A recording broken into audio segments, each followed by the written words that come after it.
हम लोग देख रहे थे एलपी टेक्नीशियन 2018 के क्वेश्चन पेपर। जो 2018 के जो एग्ज़ाम हुए थे CBT 1 के 30 शिफ्ट में 300 के 30 शिफ्ट के ये आखिरी डे का एग्ज़ाम चल रहा है 31/8/2018 के फर्स्ट शिफ्ट, और इसके बाद 2 शिफ्ट बचा हुआ है। उसके बाद तब CBT 1 का क्वेश्चन पेपर हम लोग करेंगे। अगर आप इसका PDF लेना चाहते हैं 300 के 30 शिफ्ट का, तो हमारे टेलीग्राम चैनल भगत सिंह जी के क्लास से जुड़े। वहाँ पे करंट अफेयर और इस तरह के क्वेश्चन पेपर आपको उपलब्ध हैं। तो देखते हैं फर्स्ट शिफ्ट का पहला क्वेश्चन। पहला क्वेश्चन क्या है? विपुल सैलभ की तुलना में 16 वर्ष छोटा है। अब से 12 साल बाद सैलभ की आयु विपुल की आयु से 1.5 गुना होगी। अब सैलभ का कितने साल का है? तो यहाँ पे क्या किया गया है देखेंगे। एज से रिलेटेड सम क्वेश्चन है। विपुल को B से डोनेट करते हैं। मान लिए इसका उम्र क्या है X, सैलभ की तुलना में 16 साल छोटा है, तो सैलभ का आयु कितना होगा? विपुल सैलभ की तुलना में कितना है? 16 वर्ष छोटा है, तो सैलभ का आयु क्या हो जाएगा? सैलभ का आयु हो जाएगा X + 16। कोई दिक्कत नहीं। अगर विपुल X वर्ष का है तो ये कितना है? उससे 16 वर्ष बड़ा है, तो X + 16। अब क्या कर रहा है? 16 साल बाद अब क्या कर रहा है कि अब से 12 साल बाद, अब से 12 साल बाद का मतलब होता है प्लस, तो दोनों के उम्र में प्लस हो जाएगा 12। इधर भी हो जाएगा X + 16 + 12। क्या हो जाएगा? ये X हो गया, और उसका दोस्त का उम्र क्या हो जाएगा? X + 16। तो क्या कर रहा है कि 12 साल बाद, तो ये 12 साल बाद क्या हो जाएगा? X + 12। ये हो जाएगा कितना? X + 16 + 12। क्या करा? आयु विपुल की आयु का 1.5 गुना होगी। 1.5 गुना होगा। 1.5 का मतलब क्या? 3/2। ठीक है, इसी को बस सॉल्व कर देना है। 2 से मल्टीप्लाई, 2 इधर मल्टीप्लाई हो जाएगा, 3 से इधर हो जाएगा, तो ये कितना हो जाएगा? 3 से अगर इसको मल्टीप्लाई करेंगे तो 3x प्लस कितना हो गया? 12 × 36। इधर कितना हो जाएगा? ये दोनों को जोड़ देंगे तो हो गया 28। तो 2 से मल्टीप्लाई करेंगे तो क्या हो जाएगा? 2x + 28 × 2 कितना हो गया? 56। अब x को एक जगह लाएंगे। ठीक है, x को कहाँ लाएंगे? एक जगह लाएंगे, तो क्या हो जाएगा? 3x - 2x बराबर 36 में 56 जाएगा, कितना हो जाएगा? 30। तो x का वैल्यू कितना आ जाएगा? 30। ये x का वैल्यू जब इसको माइनस करेंगे तो कितना आएगा? ये 20 आएगा। तो x का वैल्यू कितना हो गया? 20। तो हमें किसका वैल्यू चाहिए? x + 6 का वैल्यू चाहिए। तो x का वैल्यू आ गया 20। यहाँ पे कितना है? 16 + 16। दोनों को ऐड कर देंगे तो कितना हो जाएगा? 36। 36 क्या हो जाएगा? राइट आंसर हो जाएगा। 36 क्या हो जाएगा? राइट आंसर हो जाएगा।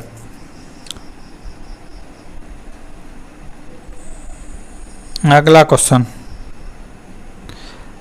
त्रिभुज ABC सर्वांशंग है त्रिभुज OXYZ का। कोण ABC = 55 डिग्री। क्या कह रहा है? त्रिभुज ABC सर्वांशंग है किसका? त्रिभुज XYZ का। कह रहा है कि कोण ABAC 55 डिग्री, यानी कि कोण ये कितना है? 55 डिग्री। तो पूछा है XYZ यानी कि ये वाला कोण क्या होगा? तो जब ये सर्वांशम है, यानी सर्वांशम का मतलब क्या है कि इसका एक कोण इसके बराबर होगा, इसका एक कोण इसके बराबर होगा, और इसका एक कोण इसके बराबर होगा। तो ये कोण जितना होगा उतना ये भी होगा। ये जब 55 है तो ये भी कितना हो जाएगा? 55 ही होगा। ये भी क्या होगा? 55। Option number A। दो स्थानों के बीच की दूरी 62 किलोमीटर प्रति घंटा की गति से 62 किलोमीटर प्रति घंटा की गति से कितना समय लगता है? 3.5 घंटा का समय लगता है। तो किया जा सकता है, यदि गति को 8 किलोमीटर प्रति घंटा बढ़ा दिया जाए तो समय में कितना की बचत होगा? तो क्या करा है कि समय में कितना की बचत होता है? 62 किलोमीटर प्रति घंटा जा रहा है, कितना घंटा जा रहा है? 3.5 घंटा। 3.5 घंटा का मतलब कितना हो गया? 3 दूना 6 1 7, 7/2। इसको कटा देंगे 2 से, तो 2 से कितना बार में कटेगा? 31 बार में।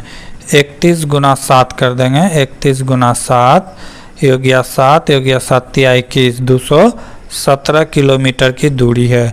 कितना दूरी है? 217 किलोमीटर की दूरी।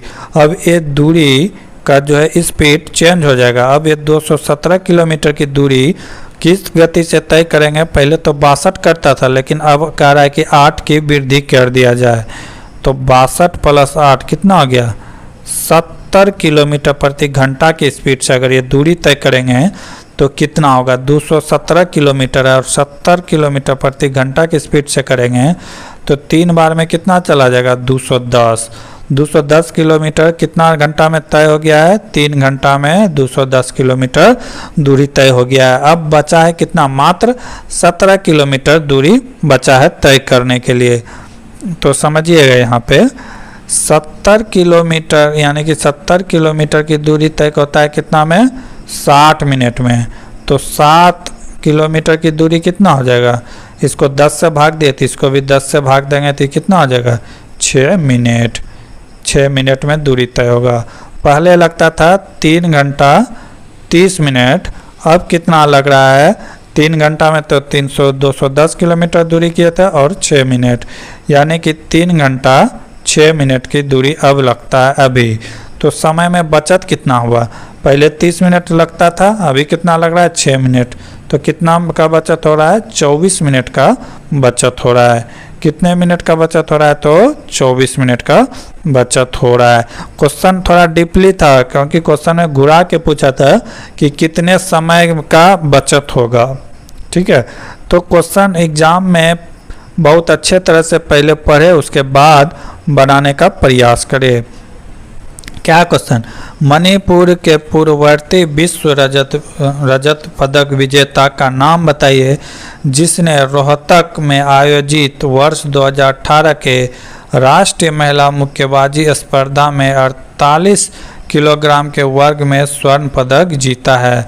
तो उसका नाम क्या है? सुरजाबाला देवी। नाम क्या है उसकी? सुरजाबाला देवी। ये कहाँ की है? तो मणिपुर की है। अगला क्वेश्चन, नीचे दिए गए 2 कॉलम घटकों का आपस में मिलान करें और दिए गए विकल्प का सही विकल्प का चयन करें। तत्व जो निश्चित अनुपात में मिश्रित होता है, वैसा तत्व जो निश्चित अनुपात में मिश्रित होता है उसे क्या कहते हैं? परमाणु अणु संख्या समान। ठीक है, परमाणु विखंडित नहीं हो सकता है।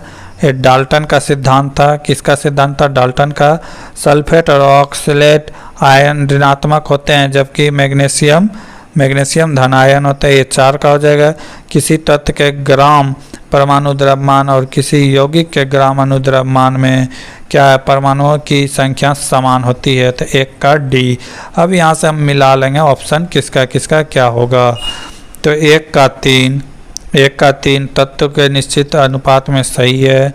बी का 1, बी का परमाणु विखंडित नहीं होता, डाल्टन ने कहा था, सही है। सी का 4 सल्फेट और ऑक्सलेट आयन ऋणात्मक होते हैं जबकि मैग्नीशियम क्या होता है? मैग्नीशियम धन आयन होता है। और ऑप्शन डी क्या कह रहा है? किसी तत्व के ग्राम परमाणु द्रव्यमान और किसी यौगिक की अनुद्रव्यमान में परमाणुओं की संख्या क्या होता है? समान होता है। तो एक बार यहाँ फिर से देख लेते हैं, मिलान कर देते हैं। तत्व की निश्चित अनुपात मिश्रित अवस्था में क्या कहलाता है? स्थिर अनुपात। 1 का क्या हो जाएगा? 1 का हो जाएगा 3। परमाणु विखंडित नहीं हो सकते, ये किसने दिया था? तो डाल्टन ने दिया था। एक सल्फेट और ऑक्जिलेट आयन ऋणात्मक होते हैं, जबकि मैग्नीशियम क्या होता है? धन आयन। इसका क्या हो जाएगा? 4। किसी तत्व के ग्राम परमाणु द्रव्यमान और किसी यौगिक के ग्राम अणु के द्रव्यमान में होता है परमाणुओं की संख्या समान होती है, तो इसका हो जाएगा 2। तो इस तरह आपको मिलान करना था। अगला क्वेश्चन, नीचे बच्चे के एक समूह में की आयु दी गई, उनकी माध्यिका क्या है? अगर रेलवे की तैयारी कर रहे हैं तो माध्यिका ये देख के ही जाना, इससे एक क्वेश्चन रहता ही है मैथ में, तो इसे देख के जाना, नहीं तो 1 नंबर छूट सकता है। जब माध्यिका की बात करें तो दिए गए संख्या को पहले आरोही क्रम में सजाएंगे। आरोही क्रम किसे कहते हैं? बढ़ते क्रम में। सबसे पहले 2 आएगा, उसके बाद क्या आएगा? 3, 3 के बाद क्या आएगा? 5, 5 के बाद क्या आएगा? 6, 6 के बाद क्या आएगा? 7, 7 के बाद क्या आएगा? 8, 8 के बाद क्या आएगा? 9, 9 2 बार है, ये ध्यान देना है, 9 2 बार है। यहाँ पे जितना है यहाँ पे भी उतना होना चाहिए। 1 2 3 4 5 6 7 8, 1 2 3 4 5 6 7 8 हो गया। अब इसे क्या करेंगे? 8 है तो इसका क्या कहते हैं? मध्य वाले को लेंगे, मध्य वाले को 3 आधा इधर से छोड़ेंगे, आधा उधर से छोड़ देंगे। 3 इधर से छोड़ दिया, 3 इधर से, तो मध्य वाले को पकड़ेंगे। ठीक है, मध्य वाले को पकड़ के 2 से डिवाइड कर देंगे तो कितना हो जाएगा? 6 + 7/2 कितना हो गया? 13/2 कितना हो गया? 6.5। तो इसका माध्य क्या हो जाएगा? 6.5 नंबर 1। तो इसको क्या करेंगे? सबसे पहले इसको आरोही क्रम में सजाएंगे और उसके बाद मध्य वाले की बात करेंगे। कब? जब n बराबर सम संख्या हो। सम हुआ तो ये दोनों प्लस के, और जब विषम होता तो आधा इधर से छोड़ देते, आधा आधी मिडिल वाला जो होता वही इसका राइट आंसर होता। अगला क्वेश्चन, यदि 208.4/5 लंबाई की एक छड़ को 23.1/5 लंबाई के बराबर टुकड़े में काटा जाता है तो कुल कितने छड़ प्राप्त होंगे? कुल कितने छड़ प्राप्त होंगे? तो पहले इसको सॉल्व करेंगे। इसको क्या करेंगे? सॉल्व करेंगे। 208 × 5 कितना हो गया? 1040 + 4, ये टोटल कितना हो गया? 1044 हो गया। अब इसको सॉल्व कर देंगे। ये कितना है? 23 × 5 = 115 और 1 16, 116/5 ये हो गया 1044/5। अब इसी से क्या करना है? इसको भाग देना है, इससे भाग देना है इसमें, तो दे देंगे भाग। जब भाग देंगे तो क्या आएगा? ये आया था 144/5, और जब भाग देंगे 116 से 5 तो ये 5 कहाँ चला जाएगा? ऊपर। ये 5 कहाँ चला जाएगा? ऊपर। 5 5 क्या हो गया? कैंसिल। जब इसको कटाएंगे तो कितना बार में कटेगा? ये कटेगा 9 बार में। कितने बार में कटेगा? 9 बार में। इससे क्या पता चलता है कि 23.1/5 के कितने टुकड़े निकलेंगे? तो 9 टुकड़े निकलेंगे। कुछ था ही नहीं, इसे सब सॉल्व करना था। अगला क्वेश्चन है, छात्र दिए गए हैं WXYZ, सब्जेक्ट है फिजिक्स, केमिस्ट्री, मैथ, बायोलॉजी। प्रत्येक विषय में अधिकतम 100 अंक है। मैक्सिमम नंबर कितना बोल रहा है? कि 100 है। मैक्सिमम नंबर कितना है? 100 नंबर है। अब क्या करा आगे? दी गई तालिका में PQRM के छात्र के प्राप्तांक पर निर्धारित है, तो दिए गए आधार पर वह छात्र PCM को मिलाकर सबसे कम नंबर कौन लाया है? सबसे कम नंबर कौन लाया है, यही पूछ रहा है।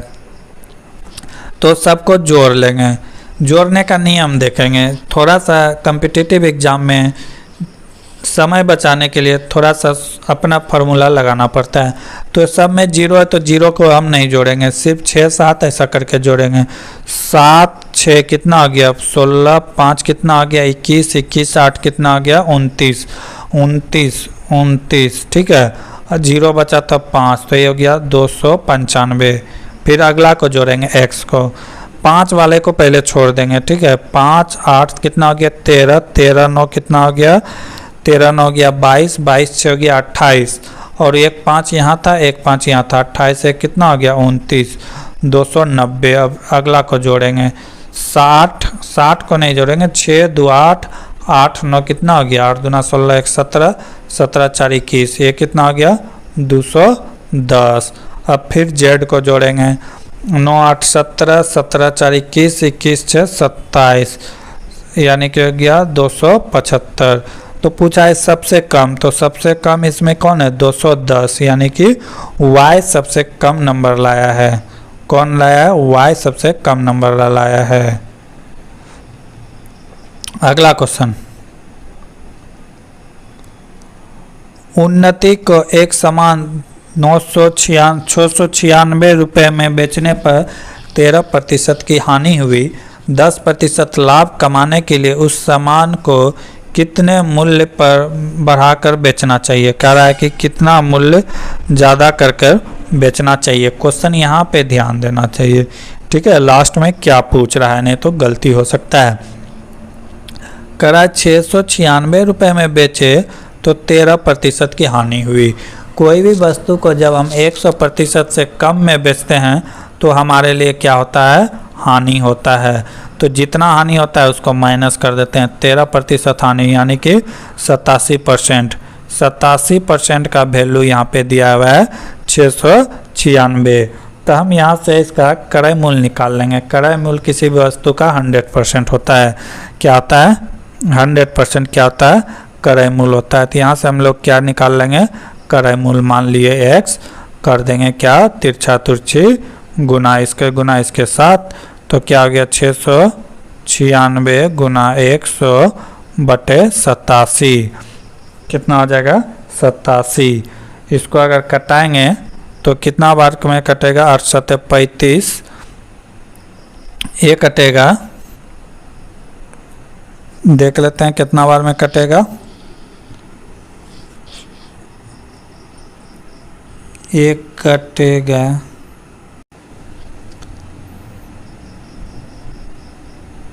अगर देखा जाए तो 696 गुना 100 बटे 87, इससे अगर कटाया जाती कितना बार में कटेगा, एक कटेगा 8 बार में। कितना बार में कटेगा 8 बार में। 8 गुना 1 कितना हो गया 800, यानी कि वस्तु का क्रय मूल्य क्या हो गया सीपी कॉस्ट प्राइस हो गया 800। अब कह रहा है कि इसमें हमको 10% का लाभ कमाना है। क्या कमाना है 10% का लाभ कमाना है, यानी कि 100% का वैल्यू हो गया 800। हमें क्या कमाना है 10% लाभ। 10% लाभ का मतलब कितना 110%, कुछ नहीं तो तिरछा तिरछी गुना क्या हो जाएगा 800 गुना 110 बटे 100, 00 से 00 कैंसिल, कितना आ गया 880 रुपये में वस्तु को बेचना पड़ेगा। तो वही पूछ रहा है कि उस सामान के मूल्य में कितना की बढ़ोतरी किया जाए। तो पहले कितना हम बेचे थे 696 में, अब कितना हम बेच रहे हैं 880 में। तो कितना रुपए का अंतर हो रहा है यही पूछ रहा है। जब इसको घटा देंगे तो ये कितना आएगा, देख लेते हैं घटा के। 880 माइनस 696, 4 यहाँ पे बचा कितना 7, 17 में 9 गया 8, यहाँ पे बचा कितना 7 में 6 गया 1, 184 रुपये राइट आंसर होगा। 184 रुपये उससे ज़्यादा अंकित करना होगा। अगला क्वेश्चन, महाभारत के उस चरित्र का नाम क्या है जिसे महाभारत का युद्ध को देखने के लिए दैवीय दृष्टि का आशीर्वाद प्राप्त था और वह दृश्य होकर दृष्टिहीन राजा धृतराष्ट्र को युद्ध की घटनाक्रम की वीरता सुना रहा था। खुद वो अंधा था लेकिन वो दैवीय दृष्टि के कारण वह देवता से प्राप्त हुआ था, जिसके कारण वो महाभारत जैसे युद्ध को देखा और उसे धृतराष्ट्र को सुना रहा है। तो उसका नाम क्या था संजय। क्या नाम था संजय। अगर महाभारत की बात कहा जाए, महाभारत नाम कैसे पड़ा। जब स्टार्टिंग की बात किया जाए महाभारत में तो इसमें 8800 श्लोक था। कितना श्लोक था? 8800। तो इस समय इसको कहते थे जय संहिता। क्या कहते थे? जय संहिता। जब इसके श्लोक की संख्या बढ़कर 24,000 हो गया तो इसे क्या करने लगे? भारत संहिता। क्या करने लगा? भारत संहिता। जब इसकी श्लोक की संख्या बढ़कर 1 लाख हो गया तब इसे क्या कहने लगे? महाभारत। जब इस श्लोक की संख्या कितना बढ़कर हो गया? 1 लाख, तो इसे क्या करने लगे? महाभारत। विश्व की सबसे बड़ी महाकाव्य यही है। क्या? महाभारत।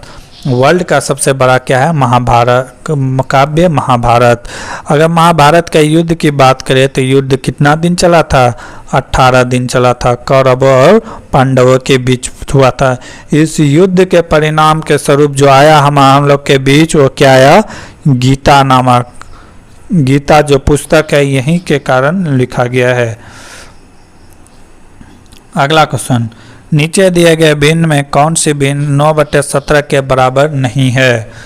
9/17 के बराबर नहीं है। बारी बारी से ऑप्शन को कटा के देखना होगा।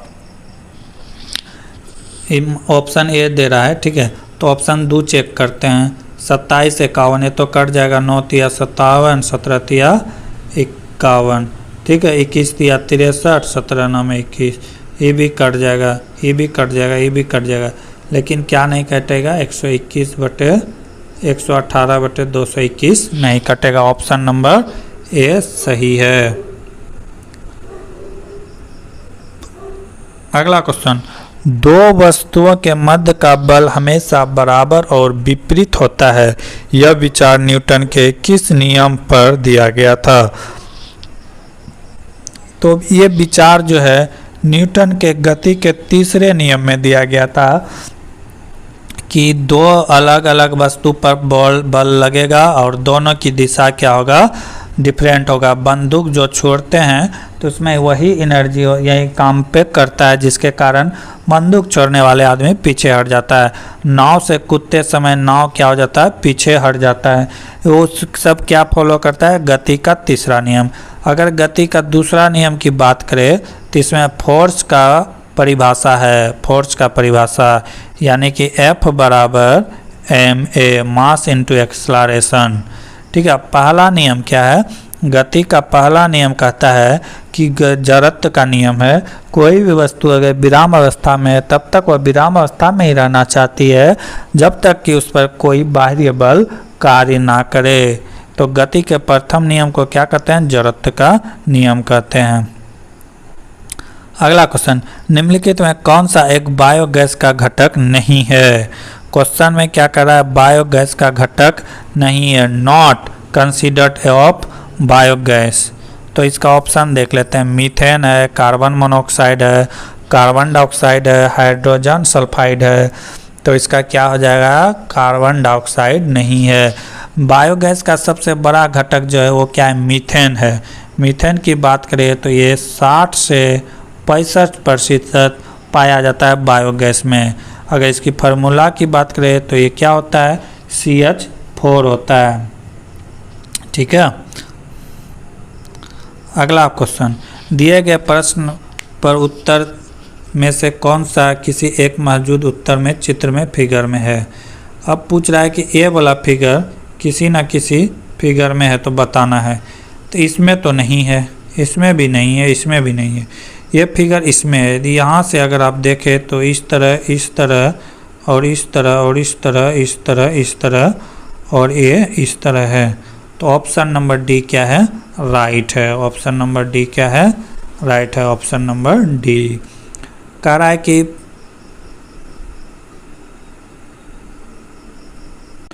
अगला क्वेश्चन है, एक परिमेय संख्या का हर इसके अंश से 10 अधिक है। यदि अंश को 4 बढ़ा दिया जाए और हर में 3 कम कर दिया जाए तो 5/6 प्राप्त होता है। तो वास्तविक परिमेय संख्या कितनी है? एक परिमेय संख्या किसे कहते हैं? किसी भी बटे वाले संख्या को क्या कहते हैं? परिमेय संख्या। 4/5 क्या है? परिमेय संख्या। 3/2 क्या है? परिमेय संख्या। तो ये परिमेय संख्या का परिभाषा है। अब क्या कर रहा है कि एक परिमेय संख्या का हर अंश से 10 अधिक है, यानी कि हर अगर x है तो अंश कितना हो जाएगा, हर अंश से 10 अधिक है। अगर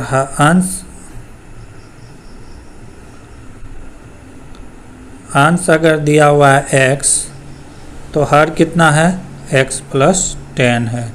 अब क्वेश्चन में आगे क्या कर रहा है, यदि अंश में 4 जोड़ दिया जाए, अंश में क्या कर दिया जाए, 4 जोड़ दिया जाए और हर में 3 कम कर दिया जाए, हर में क्या कर रहा है, 3 कम कर दिया जाए, तो ये कितना प्राप्त होता है, 5/6, 5/6 प्राप्त होता है। तो वास्तविक में परिमेय संख्या कितनी है, तो इसी को बस सॉल्व कर देना है, कुछ करना नहीं है, यहाँ से क्रॉस मल्टीप्लाई कर देना है। 6 गुना x करेंगे तो कितना हो जाएगा, 6x प्लस है तो प्लस, 6 गुना 4 करेंगे तो कितना हो जाएगा, 24 बराबर, ये इसको माइनस कर देंगे तो ये कितना हो जाएगा, +7 हो जाएगा। ठीक है, तो ये कितना होगा, 7 गुना 5 गुना x 5x, और ये कितना हो जाएगा, +7 × 5 = 35। यहाँ पे 6x, यहाँ पे 5x, घटाएंगे तो कितना होगा, x बराबर कितना होगा, 35 में 24 चला जाएगा 11, x का वैल्यू कितना आ गया, 11, x का वैल्यू कितना निकल गया, 11। तो x हम लोग माने थे क्या, अंश माने थे, अब हर क्या है, तो x प्लस 10 था, x का वैल्यू कितना है, 11, तो हर कितना हो जाएगा, 11 प्लस 10, 11 बटे कितना हो गया, 21 राइट आंसर होगा, 11/21 राइट आंसर होगा। लेकिन ऑप्शन में नहीं है, ऑप्शन में नहीं है, रेलवे के द्वारा ये गलत आंसर है, ये आंसर होगा 11/21। अगला क्वेश्चन, 1.2 सेंटीमीटर ऊंचे एक वस्तु का दर्पण से 60 सेंटीमीटर की दूरी पर वास्तविक प्रतिबिंब पाने के लिए 20 सेंटीमीटर फोकस दूरीकरण की एक अवतल दर्पण से 30 सेंटीमीटर पहले रखी हुई है, प्राप्त प्रतिबिंब की ऊंचाई क्या होगी। तो क्या कह रहा है कि प्राप्त प्रतिबिंब की ऊंचाई क्या होगी, सवाल को समझेंगे।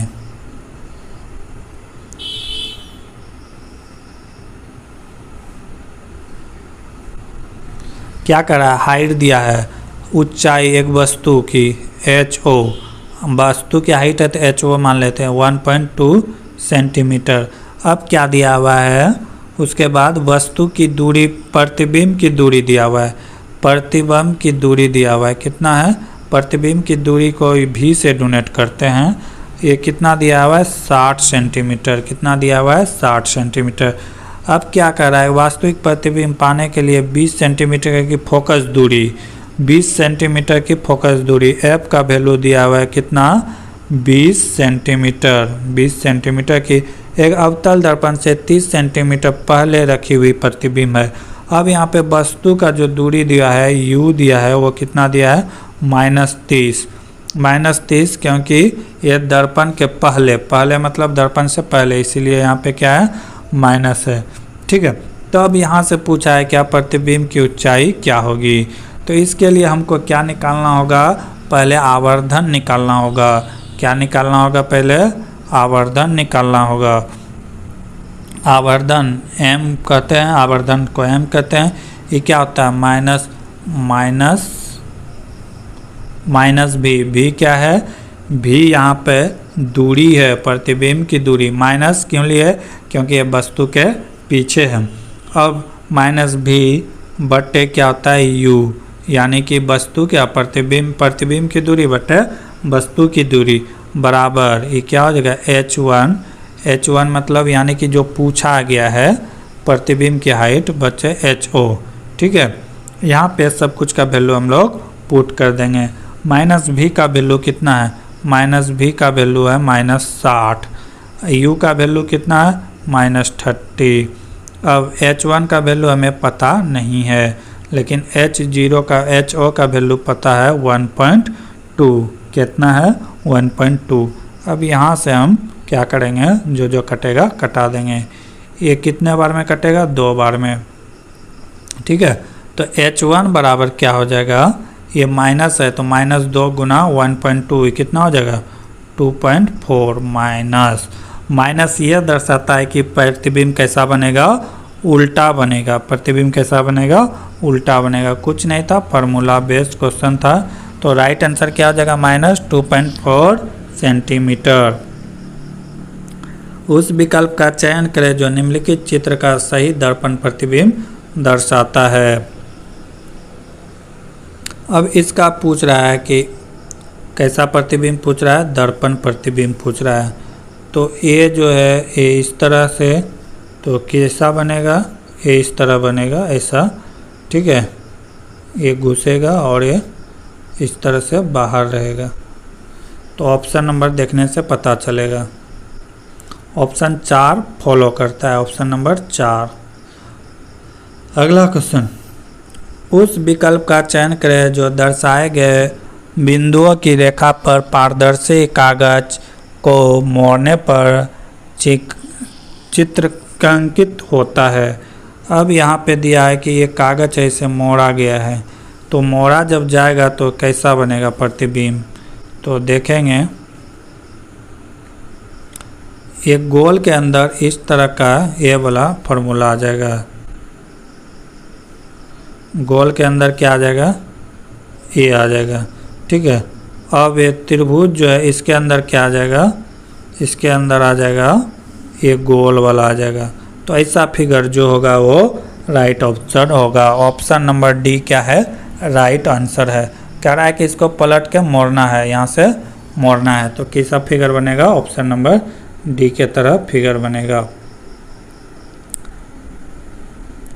अगला क्वेश्चन, 31 दिसंबर 2017 को पटाया में रॉयल कप जीतने वाले भारतीय गोल्फर का नाम बताएं। यह 2017 का 29वां एशियाई टूर खिताब था। तो कौन था, शिव कपूर। कौन था, शिव कपूर। अगला क्वेश्चन, निम्नलिखित में कौन सी नदी मुख्य रूप से दक्षिण अफ्रीका में बहती है। तो दक्षिण अफ्रीका में जो बहती है वो कौन सा नदी है, ऑरेंज नदी। नील नदी मिस्र में बहता है, ऑरेंज नदी कहाँ बहता है, दक्षिण अफ्रीका में। अगला क्वेश्चन, न्यूलैंड्स के अष्टकों के नियम में निम्नलिखित तत्व में कौन सा तत्व अंतिम तत्व है। न्यूलैंड्स के अष्टक नियम में वो अंतिम तत्व क्या है, थोरियम है। कौन सा है, थोरियम। 56 तत्व चुने थे जिनमें से लास्ट वाला कौन था, थोरियम था। अगला क्वेश्चन, आगे के क्वेश्चन हम लोग आगे की क्लास में देखेंगे। तब तक के लिए जय हिंद, जय भारत। देख रहे थे एलपी टेक्नीशियन 2018 के क्वेश्चन पेपर, जो कि CBT 1 के एग्ज़ाम की 30 शिफ्ट में हुए थे। 300 के 30 शिफ्ट का क्वेश्चन हम लोग देख रहे हैं। अगर चैनल को सब्सक्राइब नहीं किए हैं तो चैनल को सब्सक्राइब करें, ताकि रेलवे में पूछे जाने वाले क्वेश्चंस का PDF इसी तरह आप लोग के बीच लाते रहेंगे। बहुत जल्द एक सेशन स्टार्ट करेंगे, मिशन LP 2024। उसके तहत जिस तरह रेलवे में क्वेश्चन पूछे जाते हैं वो सारे क्वेश्चन हम लोग आप लोग के बीच लाते रहेंगे। अगर इसका PDF डाउनलोड करना चाहते हैं तो हमारे टेलीग्राम चैनल भगत सिंह जी के क्लास से जुड़े। ये थर्ड शिफ्ट यानी कि 31/8/2024 के फर्स्ट शिफ्ट के क्वेश्चन है। लास्ट एग्ज़ाम इसी दिन हुआ था 31/8/2018 के। तो इसके कुछ क्वेश्चन हम लोग पिछले क्लास में देख चुके थे, आज उससे आगे देखेंगे। आज का पहला क्वेश्चन है, दिए गए वाक्य को सही मानते हुए निर्णय करें कि उक्त वाक्यों से कौन सी कार्यवाही करना तार्किक रूप से अनुसरण करता है। वाक्य क्या कहता है, तमिलनाडु में विनिर्माण कंपनी को बिजली की कमी की गंभीर समस्या का सामना करना पड़ रहा है। बात सही है। अब कार्यवाही में क्या कर रहा है, सरकार को बिजली की इस समस्या का समाधान करने हेतु ठोस कदम उठाने की ज़रूरत है। सही बात है। बिजली की बचत हेतु सरकार को विनिर्माण कंपनी को बंद कर देना चाहिए। अगर समस्या हो ही रहा है, अगर समस्या का समाधान नहीं मिल रहा है तो क्या किया जाए, उसे बंद कर देना चाहिए। तो दोनों ही क्या है यहाँ पे सही है। तो क्या करा है, ऑप्शन नंबर निष्कर्षण 1 और 2 दोनों ही अनुसरण करते हैं। रेलवे के अब इस टाइप का क्वेश्चन ज़्यादा पूछ रहा है तो इसमें ज़्यादा मेहनत करना पड़ेगा आप लोग को जॉब लेने के लिए। अगला क्वेश्चन फिर से उसी टाइप का क्वेश्चन है। दिए गए वाक्य को सच मान कर चले और तय निर्णय ले कि वक्तव्य में दी हुई जानकारी के आधार पर की गई कौन सी कार्रवाइयाँ तर्कसंगत रूप से अनुसरण करती है। वक्तव्य क्या कह रहा है, दिल्ली में प्रदूषण और वायु की गुणवत्ता अस्वीकार्य स्तर से परे हैं, यह उद्योग और वाहनों द्वारा हुए प्रदूषण के कारण है।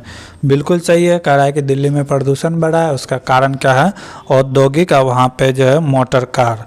अब कार्रवाइयाँ में क्या, वाहनों को क्रमशः सम और विषम दिनों में चलाने की समूह में विभाजित किया जाना चाहिए। जैसे कि दिल्ली के सरकार ने स्टार्ट किया था ओड और इवन, जिसके कारण कि सम संख्या वाला 3 दिन चलेगा, विषम संख्या वाला 3 दिन चलेगा। तो वही कह रहा है कि ऐसा करना चाहिए सरकार को। ऑप्शन 2 में क्या कर रहा है, सरकार को नए कारखाने और वाहनों के पंजीकरण को रोकना चाहिए। दूसरा क्या कर रहा है कि नए वाहन जो आदमी ले तो उस पर क्या कर रहा है, रोक लगाना चाहिए। नए जो यदि कोई इंडस्ट्री बैठा रहा है तो उसको भी रोकना चाहिए। ये 2 निष्कर्षण कर रहा है, जो कि दोनों ही क्या है कि गलत है। क्योंकि हम लोग देखे थे कि क्या कहते हैं, केजरीवाल ने ऑड और इवन के नंबर पे क्या हुआ था कि रोड पर गाड़ी की संख्या और बढ़ गई थी। जिसके पास ऑड नंबर का था उसने और एक कार इवन नंबर का ले लिया, और जिसके पास इवन नंबर का था उसने ऑड कार का ले लिया। तो यानी कि सबके पास अब कितने कार हो गए, 2-2 कार हो गए। अब यहाँ पे क्या कर रहा है सरकार को, दूसरे में क्या कर रहा है कि सरकार को नए कारखाने पर रोक लगाना चाहिए। अगर सरकार रोक लगा देगा तो आदमी का उद्योग धंधा कहाँ से मिलेगा, रोजगार कहाँ से मिलेगा। अगर कह रहा है कि वाहनों पर रोक लगा दिया जाए तो वाहनों पर रोक लगा देने के बाद कंपनी में जो मजदूरी करते हैं तो वो तो बेरोजगार हो जाएंगे। तो ये दोनों ही निष्कर्षण क्या है, वो संगत है, यहाँ पे कोई फॉलो नहीं करता है। अगला क्वेश्चन, एक कक्षा में 60% बच्चों को मैथ पसंद है। 60% बच्चे को क्या है, मैथ पसंद है। 45% बच्चे को विज्ञान और 25% विद्यार्थी को दोनों पसंद है। तो ऐसे कितने प्रतिशत बच्चे हैं जिन्हें कम से कम एक विषय पसंद है। तो इसे किस तरह बनाएंगे देखेंगे। मैथ पसंद करने वालों बच्चों की संख्या कितना है, 60। और विज्ञान पसंद करने वाले, साइंस पसंद करने वालों की संख्या 45। कहता है कि कुछ विद्यार्थी ऐसे हैं जो दोनों पसंद करते हैं। क्या करते हैं, दोनों पसंद करते हैं। तो ऐसे विद्यार्थियों की संख्या कितना है, 25। तो सिर्फ मैथ पसंद करने वालों की संख्या कितना बचा होगा, 35। 60 में 25 घटा दिए, ठीक है। अब फिर सिर्फ साइंस पसंद करने वालों की संख्या कितना बचा होगा, 45 में से 25 ऐसे हैं जिसको मैथ भी पसंद था। तो सिर्फ साइंस पसंद करने वालों की संख्या कितना बचा होगा, 20। बस इसी सबको क्या करना था, जोड़ देना था। 35 + 25 + 20 कितना आ गया, 80। तो 80% स्टूडेंट ऐसे हैं जिसे एक सब्जेक्ट पसंद है, ठीक है। कुछ करना नहीं था। मैथ में दोनों का जो कम था, दोनों का परसेंटेज उसको घटा देना था। बायोलॉजी यानी कि साइंस में भी दोनों का जो परसेंटेज था उसको घटा देना था। डीएनए का एक खंड जो एक प्रोटीन की जानकारी प्रदान करता है उसे क्या कहता है, तो उसे जीन कहते हैं। उसे क्या कहते हैं, जीन कहते हैं। उसे क्या कहते हैं, जीन कहते हैं। क्या कहते हैं, जीन। जीन ही जो है एक जनरेशन से दूसरे जनरेशन तक गुण को ट्रांसफ़र करते हैं। अब पिता से अपने पुत्र पर, पुत्र से फिर उनके पुत्र पर, उसी को क्या कहते हैं, जीन। अगर डीएनए की बात करें तो ये इस तरह का नकुलानामा आता है। इसमें एडालिन, गैलिन, साइटोसिन ये सब मिलकर बने होते हैं। अगला क्वेश्चन, बायोगैस में मीथेन का प्रतिशत कितना होता है?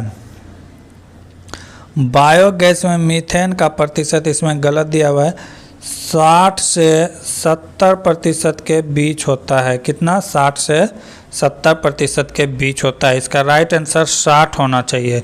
और इसमें अगर कार्बन डाइऑक्साइड की बात करें, CO2 की बात करें तो ये 35 से 40% के बीच होता है। बहुत कम मात्रा में H2S होता है। ठीक है, तो ये अगर बायोमास की मीथेन की बात करें तो इसे CH4 से डोनेट किया जाता है। ठीक है, और इसे कौन सा गैस कहा जाता है? इसे मार्स गैस भी कहा जाता है। मार्स गैस भी कहा जाता है। अगला क्वेश्चन, पौधे में प्राथमिक वृद्धि इससे होती है। 4 ऑप्शन दिया हुआ है, लंबवत विभोजक, पार्श्व विभोजक, अधिक विभोजक, शीर्ष विभोजक। तो इसमें क्या होता है कि अधिक विभोजक और शीर्ष विभोजक ये दोनों ही महत्वपूर्ण होते हैं प्राथमिक वृद्धि के लिए। देख सकते हैं ऑप्शन सी और ऑप्शन डी। किस पूर्व क्रिकेटर ने टीम 5 और अक्सर 2 में अभिनय किया है? तो ये हैं एस श्रीशांत। एस श्रीशांत ने 2 मूवी आए थे, अक्सर 2 और टीम 5 में अभिनय किया है। प्रबल अम्ल के साथ संबंध में निम्नलिखित में कौन सा कथन गलत है? गलत पूछ रहा है, कौन सा गलत है? क्वेश्चन में ध्यान देना है, यहाँ पूछ रहा है कौन सा गलत है। सभी खनिज अम्ल प्रबल होते हैं, ये तो सही है, तो इसका आंसर ये नहीं होगा। ऑप्शन 2 क्या कर रहा है? हाइड्रोक्लोरिक अम्ल, सल्फ्यूरिक अम्ल और नाइट्रिक अम्ल प्रबल एसिड है, बिल्कुल सही है, लेकिन इसका आंसर ये नहीं होगा। जो गलती होगा वो होगा। प्रबल अम्ल अन्य पदार्थों जैसे धातु कार्बोनेट और धातु हाइड्रोजन कार्बोनेट के साथ बहुत तेज़ी से अभिक्रिया करते हैं, ये भी सही है, लेकिन इसका आंसर नहीं होगा। अगला क्वेश्चन क्या करा? अम्ल वह रासायनिक पदार्थ है जिनमें स्वाद नमकीन होता है। ये यहाँ पे स्वाद नमकीन ये गलत है। ठीक है, ये क्या है? गलत है। Option number 4। अगला क्वेश्चन, दिए गए कथन को सही मानते हुए विचार करें और तय करें कि कथन में कौन सी दी गई अवधारणाएं अंतर्निहित है। कथन क्या कर रहा है? कथन कर रहा है, एक परीक्षा के दौरान अन्वेषक ने कहा, जो एग्जामिन होता है उसने कहा, यदि किसी ने नकल करने की कोशिश की तो मैं उसकी परीक्षा रद्द कर दूंगा। मैं उसकी परीक्षा क्या कर दूंगा? रद्द कर दूंगा। अवधारणाएं क्या कहता है? कुछ छात्र परीक्षा के दौरान नकल करते रहे, बात सही है, बोलने वाला बोल के चले गए, नकल वाला नकल करते रहे। अगला क्या कर रहा है? छात्र परीक्षा के दौरान नकल नहीं करेंगे। कुछ छात्र ऐसे हैं जिनको डर है कि मेरा परीक्षा कैंसिल हो जाए, तो वो चीटिंग नहीं करेंगे। यहाँ पे दोनों ही सही है। जो छात्र निडर हैं वो तो चीटिंग करेंगे, जिसे डर है कि मुझे परीक्षा से रद्द कर दिया जाएगा तो वो छात्र चोरी नहीं करेंगे। यहाँ पे दोनों ही सही है। अब धारणा 1 और 2 दोनों ही अंतर्निहित है। अगला क्वेश्चन, जब एक उपग्रह पृथ्वी के चारों ओर 40 किलोमीटर त्रिज्या के पथ ग्रह पथ में घूमता है तो गुरुत्वाकर्षण बल द्वारा किए गए कार्य क्या होगा? कोई भी वस्तु जब किसी के चारों ओर जो चलता है तो यहाँ पे एक पॉइंट आएगा जहाँ पे कि थीटा का वैल्यू 90 डिग्री होगा। ठीक है, जहाँ पे थीटा की वैल्यू 90 डिग्री होगा। जैसे ही फिर थीटा की डिग्री 90 डिग्री होता है तो वर्क बराबर 0 हो जाता है, क्योंकि वर्क बराबर फार्मूला होता है F S cos theta. F S क्या होता है? Cos theta. F has cost, cos 90 का जीरो कितना हो जाता है 0, कॉस 90 का वैल्यू क्या होता है 0, तो यहाँ पे वो पूरा ही क्या होता है ये 0 हो जाता है, वर्क बराबर क्या हो जाता है 0 हो जाता है। इसीलिए कोई व्यक्ति अगर माथे पे कुछ ले जा रहा है तो वहाँ भी थीटा का वैल्यू 90 डिग्री होता है और कॉस 90 डिग्री का वैल्यू 0 होता है, इसीलिए उस व्यक्ति के द्वारा किया गया कार्य 0 होता है। यहाँ भी तो क्या हो जाएगा 0 जूल हो जाएगा। अगला क्वेश्चन, हाल ही में आरबीआई द्वारा जारी 50 रुपये के मूल्य के नोट पे पृष्ठ भाग में निम्नलिखित में किसका रूपांकन किया गया है? तो लाल किला, सांची का सपूत, मंगलयान, हम्पी का पत्थर से बना रथ। हम्पी से पत्थर का बना रथ राइट आंसर होगा। अगर मंगलयान की बात करें तो ये 2000 की नोट में है, मंगलयान और स्वच्छ भारत अभियान, महात्मा गांधी का चश्मा, ठीक है। 2000 का नोट बंद हो चुका है। सांची की सपूत की बात करें तो ये 200 का नोट में है, ये किसके नोट में है तो 200 का नोट में है। अगर लाल किला की बात करें, लाल किला की बात करें तो ये 500 के नोटों पे है, ये किस पे है 500 के नोट में। देख लेते हैं एक झलक में कहाँ कहाँ क्या क्या चीज़ पाया जाता है। 10 रुपये की नोट की बात करें, इसमें कोणार्क का सूर्य मंदिर रहता है, कौन कोणार्क का सूर्य मंदिर। अगर 20 रुपये की नोट की बात करें तो इसमें एलोरा की गुफाएं रहता है, क्या रहता है एलोरा की गुफाएं रहता है। अगर 50 रुपये की नोट की बात करें तो इसमें हम्पी के पत्थर का बना रथ रहता है। अगर 200 रुपये की 100 रुपये की बात करें 100 रुपये की बात करें तो इसमें रानी का ताव रहता है, रानी का वाव, रानी का वाव रहता है, ठीक है। अगर 200 की बात करें तो इसमें सांची का सपूत, 500 की बात करें तो इसमें लाल किला और 2000 की बात करें तो इसमें रहता है मंगलयान और स्वच्छ भारत।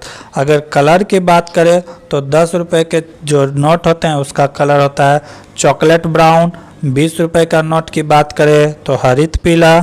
50 रुपये की नोट की बात करें तो प्लेसेंटा ब्लू। और अगर 100 रुपये की नोट की बात करें तो इसका लेवडर कलर रहता है, वेल्डर कलर रहता है। अगर फिर 200 की बात करें तो वाइट येलो और 500 का तो स्टोन ग्रे। अगर 2000 की बात करें तो इसका कलर रहता था मैजेंटा। तो ये इम्पोर्टेंट क्वेश्चन है, आ सकता है एग्जाम पे। अगला क्वेश्चन, ये क्वेश्चन छोड़ देते हैं, आप लोग बना के बताइएगा, अगर नहीं बनता है तो फिर नेक्स्ट क्लास में इस क्वेश्चन को सॉल्व कराया जाएगा। अगला क्वेश्चन, सबसे तन्यशील नमनीय धातु है, तो इसमें क्या हो जाएगा सोना हो जाएगा, AU हो जाएगा, क्या हो जाएगा सोना। सोना सबसे तन्य धातु है, इसे बाल से भी पतले तार के रूप में खींचा जा सकता है, ठीक है। सोना की बात करें तो इसके 2 एस का हैं, क्लेवेराइट और सीनेनाइट 2 ऐसे। अगर सोना की बात करें तो ये उष्मा और यानी कि करंट दोनों का सुचालक होता है, क्या होता है सुचालक होता है। सोना कभी गलता नहीं है, लेकिन अम्लराज H2SO4 में डालने पर सोना गल जाता है। अगला क्वेश्चन, किसी मिश्रित धातु में 35% चांदी है, यदि मिश्रित धातु की मात्रा 119 ग्राम थी तो मिश्रित धातु में अन्य तत्व की मात्रा कितना है। कह रहा है कि 35% मिश्रित धातु ली है तो कितना है 119 ग्राम। तो कह रहा है कि तो बाकी जो 119 ग्राम निकला है तो बाकी क्या था, तो बाकी अगर मान लेते हैं कोई भी धातु मिश्र धातु अपने आप में 100%, तो उसमें 35% क्या है यानी कि मिश्रित धातु है, तो बाकी कितना बचा होगा 65%। तो 65% बराबर क्या हो जाएगा, मान लेंगे x, तीसरा तीसरी क्या कर देंगे गुना, 119 गुना 65 बटे 35, यहाँ से कटा देंगे 13 पचे 65, 13 सत्ते 13 5 गुना 7 35। अब ये 7 से कटा देंगे, कितना बार में कटेगा, 7 1 का 7 बता 4, 7 चौक 49, 7 7 49, 13 गुना 17 कर देंगे, 13 गुना 17 कर देंगे तो कितना हो जाएगा, 13 धान का 137 और 91 यानी कि 221 ग्राम हो जाएगा। कितना हो जाएगा, 221 ग्राम। राइट आंसर क्या होगा, 221 ग्राम। अगला क्वेश्चन, यदि एक व्यक्ति ने एक वस्तु को 96 रुपये की खरीदी और इसे 12.5% के लाभ पर बेच दिया तो वस्तु का विक्रय मूल्य क्या होगा। जो भी वस्तु हम खरीदते हैं वो हमारे लिए क्या होता है, 100%। 100% का वैल्यू दिया है 96, आकार आई से बेचने पर कितना प्रतिशत का लाभ होता है, 12.5%। जब जितना भी वस्तु है अगर 100% से ऊपर में बेच रहे हैं तो लाभ होगा, 100% से नीचे बेचेंगे तो क्या होगा, हानि। तो ये 12% इसमें आके ऐड हो जाएगा, 100 प्लस 112.5।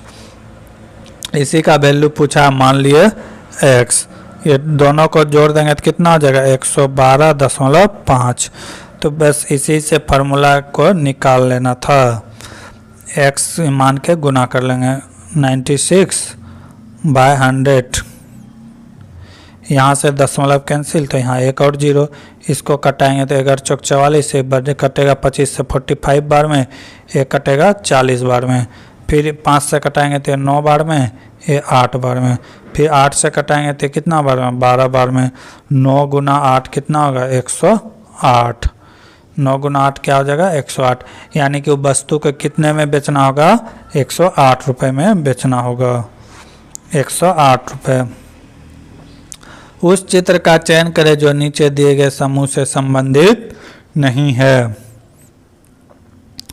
इसमें 4 फिगर दिए गए हैं, 4 फिगर में से बताना है कौन संबंधित नहीं है। मुझे इसमें डिफरेंट पता ही नहीं चल रहा है, लेकिन ऑप्शन नंबर इसका डी लिया है, बी लिया है, बी ऑप्शन बी लिया है। अगर आप लोग को ऑप्शन डी लिया है, अगर आप लोग को पता चलता है तो कमेंट में इसका आंसर बताएं। क्वेश्चन नंबर कितना है, 37 का ऑप्शन अगर आप लोग को पता चलता है तो कमेंट में बताएं। अगला क्वेश्चन, उस विकल्प का चयन करें जो दिए गए चित्र में त्रिकोणों की संख्या को दर्शाता है। कह रहा है कि इसमें कितने त्रिकोण बनाए गए हैं ये बताना है। तो गिन लेते हैं, 1 2 3 4 5 6 7 8 9 9 10, टोटल कितना हो गया, 10। अब 10 हो गया, अब यहाँ से देखेंगे कि और कितना है। एक ये वाला हो जाएगा 11, एक ये वाला हो जाएगा 12, एक ये वाला हो जाएगा 13, एक ये वाला हो जाएगा, तो टोटल कितना हो गया, 1 2 3 4, 10 प्लस 4 टोटल कितना हो गया, 14। टोटल कितने त्रिभुज है इसमें, 14 त्रिभुज है। एक ये वाला हो गया, एक ये और एक ये और एक नीचे, 10 उसमें और 4 बड़ा वाला, कितना हो गया, 14 राइट आंसर। 39 नंबर में कह रहा है कि दिए गए ये जो चित्र दिया हुआ है किसी न किसी में निहित है, तो वो फिगर आपको बताना है कि किस में निहित है। अगर ये देखा जाए तो ऑप्शन नंबर डी में निहित है, ऑप्शन नंबर डी में निहित है। यहाँ से इस तरह, यहाँ से इस तरह, ऑप्शन नंबर 4 राइट है, ऑप्शन नंबर 4 डी। अगला क्वेश्चन, एक तत्व का फार्मूला A3O4 के साथ ऑक्साइड बनाता है तो A की संयोजकता कितना होगा। A3O4 मान लेते हैं ये तत्व ए है और ये मान लेते हैं बी है। तो क्या होता है यहाँ पे संयोजकता चेंज हो जाता है। ओ की संयोजकता ए के पास आ जाएगा, यानी कि इसका संयोजकता होगा 4 और ए की संयोजकता चला जाएगा ओ के पास, यानी कि 3। ये कितना हो जाएगा? 3 हो जाएगा। तो संयोजकता क्या हो जाता? चेंज हो जाता। ए का हो जाएगा 4 और ओ का हो जाएगा 3। तो राइट आंसर क्या हो जाएगा? 3। हमेशा याद रखें संयोजकता क्या होता है? चेंज हो। संयोजकता कहते हैं किसे? उसे इलेक्ट्रॉन त्याग करने की क्षमता को ही संयोजकता कहते हैं। आगे का क्वेश्चन अगले क्लास में देखेंगे। तब तक के लिए जय हिंद, जय भारत। क्लास में हम लोग देख रहे थे एलपी टेक्नीशियन 2018 के क्वेश्चन पेपर। आज देखेंगे 31/8/2018 के फर्स्ट शिफ्ट के क्वेश्चन पेपर। लगभग 30 शिफ्ट में एग्जाम हुआ था। 30 के 30 शिफ्ट का अगर पीडीएफ लेना चाहते हैं तो हमारे Telegram channel Bhagat Singh GK class से जुड़े, वहां आपको 30 के 30 शिफ्ट मिल जाएंगे। अगर आप रेलवे की तैयारी कर रहे हैं तो किसी भी एग्जाम का क्वेश्चन पेपर बनाना आपके लिए बहुत ज़रूरी है। देखते हैं आज का पहला क्वेश्चन। इसके कुछ क्वेश्चन हम लोग पिछले क्लास में देख चुके थे, आज उससे आगे देखेंगे। आज का पहला क्वेश्चन क्या कह रहा है कि संख्याओं के दिए गए संबंधित जोड़ों के आधार पर अनुपस्थित संख्या का चयन करें। तो क्या क्या दिया गया? 148 दिया गया है, 158 इसको लिखा गया है 384। तो दिया क्या है? 140 दिया हुआ है। तो इसको पूछ रहा है कि क्या होगा 4 ऑप्शन में से। तो इसमें क्या किया गया है तो देखेंगे। इसको क्या किया गया है कि इसको 2 से मल्टीप्लाई किया गया है। इसको क्या किया गया है? 2 से मल्टीप्लाई किया गया है। 2 से मल्टीप्लाई करेंगे तो कितना आ जाएगा? 8 दूना 16 हासिल बचा 1, 15 दूना 30 1, 31, 216। अब इसमें क्या जोड़े जो इतना आ जाएगा, ठीक है। इसमें क्या जोड़ा गया है? 68 जोड़ा गया है, 68 जोड़ा गया है, तो इतना आ गया। फिर वही प्रोसेस सेम इसमें करेंगे। तो 140 को 2 से मल्टीप्लाई कर देंगे तो कितना आ जाएगा? 280। और जितना इसमें जोड़े थे, कितना जोड़े थे? 68 इसमें जोड़ देंगे। 68 क्या करेंगे? इसमें जोड़ देंगे। तो कितना आ गया? 8 8 6 14 की 4 हासिल बचा 1 2 1 3 348। ऑप्शन नंबर डी सही है। जो प्रोसेस इसमें किए वही प्रोसेस इसमें करेंगे। रीजनिंग का क्वेश्चन था। अगला क्वेश्चन, निम्नलिखित में कौन सा नृविज्ञान संग्रहालय जो भारत के विशेष संदर्भ में मनुष्य और संस्कृति के विकास का एकीकृत कहानी प्रस्तुत करता है, वो कौन सा है? वो है इंदिरा गांधी राष्ट्रीय मानव संग्रहालय। कौन सा है? इंदिरा गांधी मानव संग्रहालय। ये कहाँ है? तो ये कहाँ है? भोपाल में है। कहाँ है? भोपाल में है, भोपाल मध्य प्रदेश। अगला क्वेश्चन, एक गोलीय दर्पण की परावर्ती पृष्ठ के मध्य एक बिंदु होता है जिसे क्या कहते हैं? करा एक गोलीय दर्पण है, इसके मध्य में एक बिंदु होता है, तो इसको क्या कहते हैं? इस बिंदु को क्या कहते हैं? पोल कहते हैं। इसको क्या कहते हैं? पोल कहते हैं। क्या कहते हैं? पोल, ध्रुव। ठीक है। अगला क्वेश्चन, निम्नलिखित का सही मिलान करें।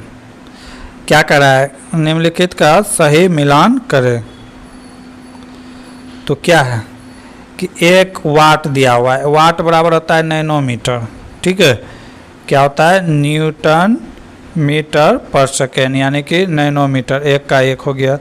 किलोवाट, किलोवाट बराबर होता है 1000 वाट। ठीक है।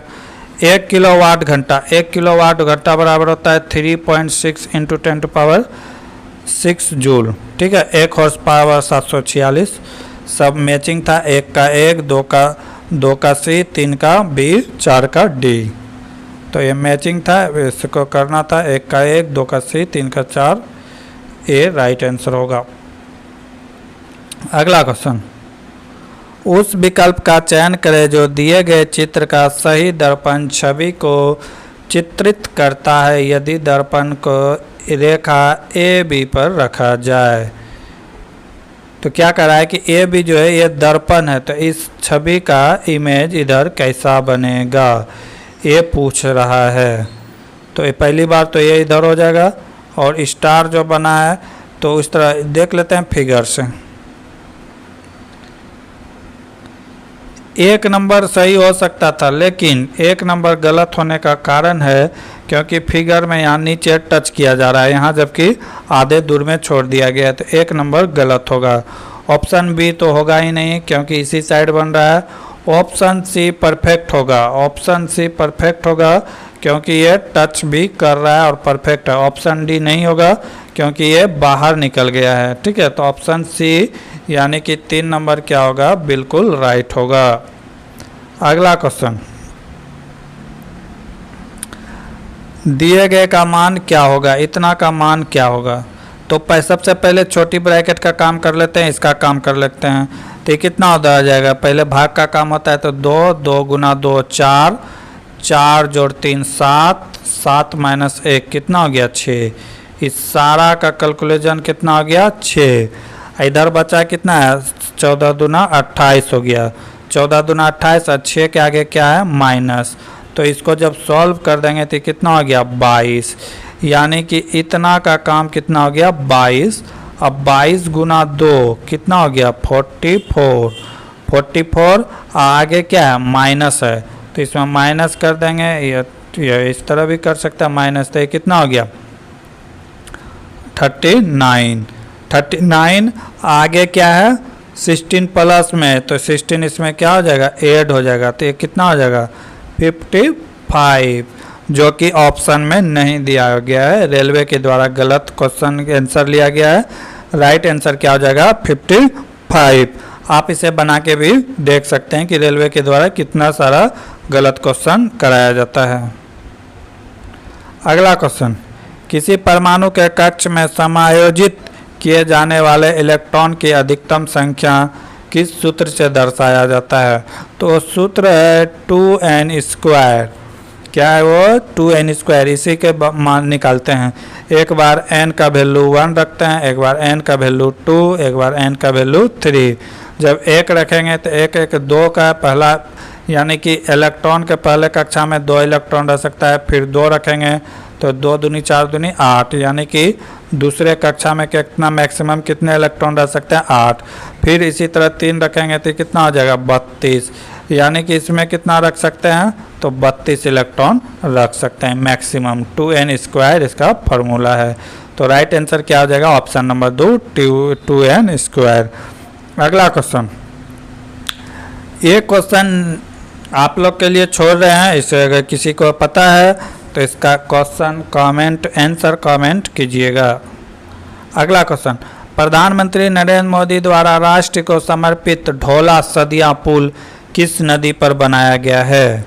ढोला सदिया पुल जो है ये लोहित नदी पे बनाया गया है। कहाँ पे बनाया गया, लोहित नदी। लोहित नदी कहाँ है तो असम में है। कहाँ है, असम में। ठीक है, असम में भारत का सबसे लंबा पुल है, भारत का सबसे लंबा पुल है। अगर इसकी लंबाई देखा जाए तो 9.15 किलोमीटर है, 9.15 किलोमीटर लंबा पुल है। अगर लोहित नदी की बात करें तो ये ब्रह्मपुत्रा नदी की सहायक नदी है। इस लोहित नदी पर जो पुल बनाया गया, इस पुल का नाम रखा गया है भूपेंद्र हजारिका, क्योंकि वहाँ के जो ये थे असम के ही गायक थे, उसी के नाम पर इस पुल का नाम रखा गया है। लोहित हो गया, दिबांग हो गया, एक किसकी सहायक नदी है तो ब्रह्मपुत्रा की सहायक नदी है। इसीलिए ढोला सदिया, सदिया का ही ये थे भूपेंद्र हजारिका, इसीलिए उस पुल का नाम भूपेंद्र हजारिका पुल रखा गया है, जो कहाँ है असम में, भारत के सबसे लंबा पुल में से एक है। अगला क्वेश्चन, छात्र दिया गया, सब्जेक्ट दिया गया और क्वेश्चन क्या करा है। दिए गए तालिका के 4 विषय P, C, B और M में 4 छात्र W, X, Y और Z द्वारा प्राप्त अंकों का प्रतिनिधित्व करती है। प्रत्येक विषय में अधिकतम 100 अंक है, तो चारों छात्रों में M का औसत कितना है। किसका औसत पूछ रहा है, M का। तो इस सब को क्या करेंगे, जोड़ देंगे। 5 5 10 की 0 हासिल हो, 1 8 9 15 4 19 5 25 250। कितना सब्जेक्ट हो गया, 1 2 3 4, 4 से भाग दे देंगे तो कितना आ जाएगा 62.5। एवरेज कितना निकल जाएगा 62.5। ऑप्शन नंबर सी सही है। अगला क्वेश्चन, जीवनी पर आधारित फिल्म पैडमैन मूवी किस अभिनेता ने सामाजिक कार्यकर्ता अरुणाचलम मगुरानाथम का किरदार निभाया है? तो ये कौन है? तो ये है अक्षय कुमार। कौन है? अक्षय कुमार। अगर इसके निर्देशक का बात करें, ये डायरेक्टर कौन था? तो आर बाल्की। कौन थे? आर बाल्की। इस फिल्म को 66वें नेशनल पुरस्कार से सम्मानित किया गया था पैडमैन को, ठीक है, 66 नेशनल फिल्म फेयर अवार्ड से। अगला, पुष्प के मध्य में स्थित मादा प्रजनन भाग को क्या कहते हैं? उसको क्या कहते हैं? तो कैपलर क्या कहते हैं? अंडप या कार्पलस कहते हैं। अंडप या कार्पलस कहते हैं। Option number D. अगला क्वेश्चन, दिए गए क्रम में 20वां पद क्या होगा? 20वां पद क्या होगा? ये दिया हुआ है। इसके लिए फार्मूला होता है एन। एन का वैल्यू कितना दिया हुआ है? 20वां टर्म पूछ रहा है। ये यहाँ पे दिया, ए का वैल्यू है जो मैक्सिमम है, कितना है? -50। डी कैसे निकालते हैं? तो दोनों के डिफरेंस सेम होने पे ही फार्मूला लागू होगा। तो ये दोनों के बीच डिफरेंस कितना का है? 3 का। ये दोनों के बीच 3 का, तो डी का वैल्यू हो गया 3। हमको पूछा गया क्या है? 20वां टर्म। तो एन का वैल्यू निकालना है। 20वां टर्म के लिए एन का वैल्यू निकालना है। तो फार्मूला होता है उसके लिए ए प्लस एन। उसके लिए फार्मूला होता है, जैसे 20 निकालना है तो ए प्लस एन -1 इंटू डी। तो ए का वैल्यू कितना है? -50, ठीक है। एन का वैल्यू कितना है? 20 -1। डी का वैल्यू कितना है? 3। तो गुना कर देंगे, ये कितना हो गया?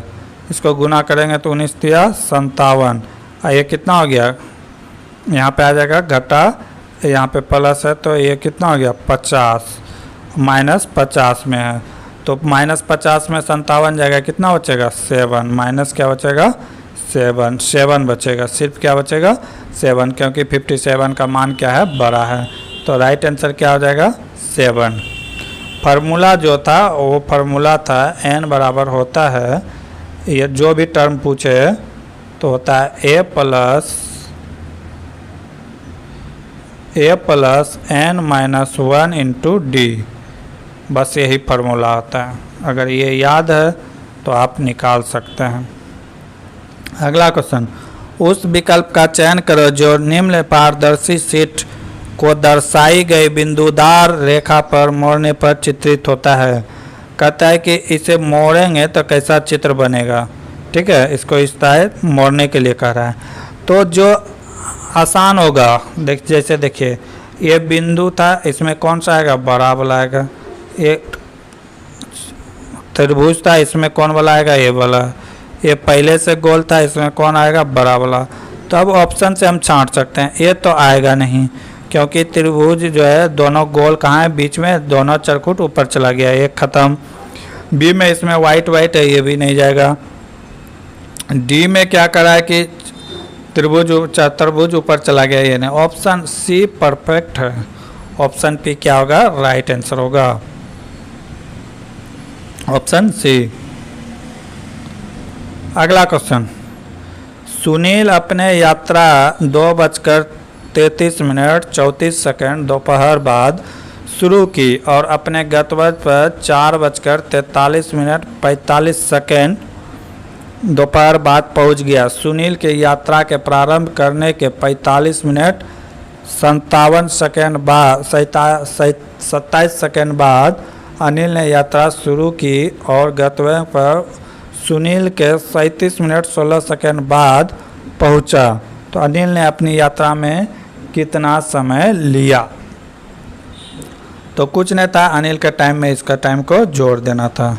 जब स्टार्ट किया था तो कितना? 2:33 तो कितना मिनट बाद स्टार्ट किया था? उसमें ऐड कर देंगे 45 मिनट 27 सेकंड बाद। तो ये हो गया 45 मिनट ये हो गया 27 सेकेंड। इसको क्या करेंगे, जोड़ देंगे। तो ये कितना हो जाएगा, 7 4 11 की 1, हासिल बच्चा 0, ये हो जाएगा 19 और ये हो जाएगा 3, यानी 3:19 और 1 सेकेंड में प्रारंभ किया कौन, अनिल।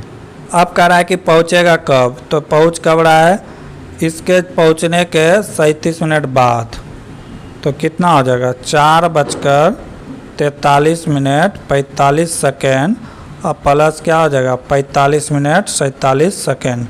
इसको जोड़ देंगे तो ये कितना हो जाएगा, 5:21 मिनट और 1 सेकेंड में पहुंचेगा।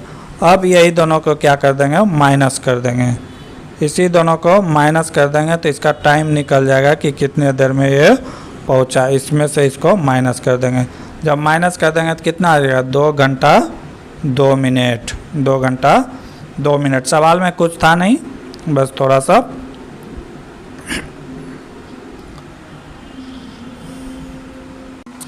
अगला क्वेश्चन, दिए गए कथनों को सही मानते हुए विचार करें और तय करें कि कथनों के तर्कसंगत रूप से कार्रवाई का कौन सा प्रकार उचित है। क्या करा है, कथन, बेंगलोर में भारी बारिश के कारण नागरिकों को सामान्य जीवन अवरुद्ध हो जाता है। कार्रवाई क्या है, सरकार को लोगों की मदद करने और जीवन और संपत्ति को विनाश से बचाने के लिए उपाय करना चाहिए। अगला क्या कर रहा है, सरकार को बेंगलोर के सभी अस्पतालों में निःशुल्क उपचार करना चाहिए। जब वहाँ बाढ़ से पीड़ित है तो पहले क्या से निःशुल्क इलाज ही करना चाहिए ना, कि संपत्ति को बचाना चाहिए। ऑप्शन नंबर 2 राइट होगा, क्योंकि तुरंत वहाँ पे वो करना होगा। अगला क्वेश्चन, आगे का क्वेश्चन हम लोग अगले वीडियो में देखेंगे। तब तक के लिए जय हिंद, जय भारत। जय हिंद, स्वागत है भगत सिंह जी की क्लास में। हम लोग देख रहे थे एलपी टेक्नीशियन 2018 के क्वेश्चन पेपर। 31/8/2018 के फर्स्ट शिफ्ट के कुछ क्वेश्चन बचे हुए थे, उससे आज हम लोग आगे देखेंगे। तो आज का पहला क्वेश्चन है, निम्नलिखित में कौन सी एक परिमेय संख्या है। परिमेय संख्या, परिमेय संख्या का मतलब क्या है कि बटे माना जैसे चाहिए, जैसे p/2, ठीक है, q/p, इस तरह आना चाहिए। तो यहाँ पर हम देखें तो सिर्फ संख्या एक ही है जो कि p/q के फॉर्म में आ रहा है, √32, √32 5 टाइम्स। तो 5 टाइम्स का मतलब क्या है, वो 2 × 2 × 2 × 2 × 2, यानी कि 5 टाइम में 1 टाइम बाहर, तो 1 2 बाहर, 1/2, यही है 1/2 के रूप में, बाकी कोई नहीं आएगा। अगर √6 ले तो ये आएगा 2√2, ठीक है। अगर एरिया ले तो ये आएगा 4√2, 2√4, ठीक है। तो ये सब आएगा, लेकिन ए जो है ऑप्शन नंबर ए सही होगा, ए आएगा p/q के फॉर्म में। तो ये क्या है, एक परिमेय संख्या है। अगला क्वेश्चन, दिए गए प्रश्न पर विचार करें और निर्णय लें कि प्रश्न का उत्तर देने के लिए निम्नलिखित में कौन सा कथन पर्याप्त है। x ने y से चक्रवृद्धि ब्याज पर ऋण लिया, वार्षिक दर ज्ञात करें। क्या कह रहा है कि x ने y से ऋण लिया, तो क्या पूछ रहा है, CI पूछ रहा है, तो वार्षिक दर CI का पूछ रहा है। तो क्या कर रहा है कथन कि 3 वर्ष बाद A ने 500 रुपये ब्याज के रूप में दिया। तो यहाँ से भी हम निकाल सकते हैं कि ब्याज कितना प्रतिशत था, ठीक है। और आगे क्या करा है, 3 वर्ष बाद x ने y को ऋण अदा करने के लिए 1500 रुपये का भुगतान किया। तो दोनों से हम लोग निकाल सकते हैं, CI क्या कर सकते हैं, दोनों से निकाल सकते हैं। तो 1 और 2 दोनों सही है, या तो उत्तर देने के लिए 1 या तो 2 दोनों पर्याप्त हैं। अगला क्वेश्चन, 145 मीटर लंबी ट्रेन किसी 655 मीटर लंबे पुल को 36 सेकंड में पार कर लेती है, तो ट्रेन की गति क्या है। क्या कह रहा है कि 145 मीटर लंबा क्या है, ट्रेन है, और क्या कह रहा है 655 मीटर लंबे पुल को, 655 मीटर लंबे पुल को पार कर जाती है कितना सेकंड में, तो 36 सेकेंड में बाई 36 कर देंगे। इनको जोड़ देंगे तो कितना हो जाएगा, 5 5 10, 4 5 9, 1 10 की 0, हासिल हो जाए 1 6 1 7 1 8, कितना हो गया 800/36। अब यहाँ पर हम देखें तो मीटर में दिया हुआ है और सेकेंड में दिया हुआ है, लेकिन सारा ऑप्शन किलोमीटर में दिया हुआ है। सारा ऑप्शन क्या चीज़ में दिया है, किलोमीटर में। तो हम इसको क्या कर देंगे, 18/5 से गुना कर देंगे। जब मीटर पर सेकेंड से किलोमीटर में बदलते हैं तो 18/5 से गुना कर देंगे। ये कितना का टाइम में कटेगा, 2 बार में। ये कितना बार में कटेगा, 16 बार में। ठीक है, तो रुकिए 1 मिनट, 5/18 से गुना करेंगे, 5/18 से गुना करेंगे। ठीक है, 5/18 से गुना करेंगे।